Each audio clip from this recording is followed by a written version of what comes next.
আলাইকুম, আমি faith overseas থেকে কামরুন্নাহ ডানা বলছি, সিনিয়র স্টাডি অ্যাব্রড কাউন্সিলর। আজকে আমরা মালয়েশিয়ার নতুন একটা ভিসা সাকসেস স্টোরি নিয়ে এসেছি। আমাদের সাথে আছে মাহির শাহরিয়ার আশাব। আসসালামু আলাইকুম, আমার নাম মাহির শাহরিয়ার আশাব। আমি মালয়েশিয়ার কুয়ালালামপুর ইউনিভার্সিটিতে পড়তে আছি। আমার সাবজেক্ট হলো অটোমোবাইল ইঞ্জিনিয়ারিং অ্যান্ড টেকনোলজি।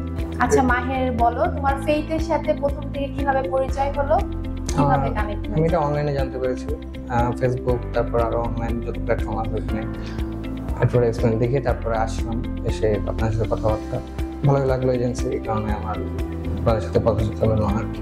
আচ্ছা মাহির, ফেইথের সাথে তোমার প্রথম থেকে শেষ পর্যন্ত জার্নিটা কেমন ছিল?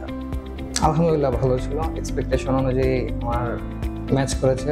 আমি যখন যে সাপোর্টে লেগেছি তাদের কাছে পেয়েছি এবং কমিউনিকেশন করে আমি বেশ কমফোর্টেবল ফিল করেছি। কখনো মনে হয়নি যে ওনারা লাইক ডিসকানেক্টেড বা এরকম, আমরা একই মনে হয়েছে এরকম। আচ্ছা মাহির, এবার বলো যে যারা দেশের বাইরে তোমার মতো পড়তে যেতে চায়, তো তাদের উদ্দেশ্যে কি পরামর্শ থাকবে তোমার? তাদের উদ্দেশ্যে আমার পরামর্শ একটাই থাকবে যে অবশ্যই একটা ভালো এজেন্সি এবং কনসালটেন্টের সাথে যোগাযোগ করতে, যেহেতু নিজেরা অ্যাপ্লাই করতে গেলে অনেক প্রকার হ্যাসেলের সম্মুখীন হতে হয়। সো আমি যেহেতু ফেইথের সাথে কাজ করেছি, তারা আমার ফাইলে নিয়ে কাজ করেছেন, আমি তাদের উপর স্যাটিসফাইড।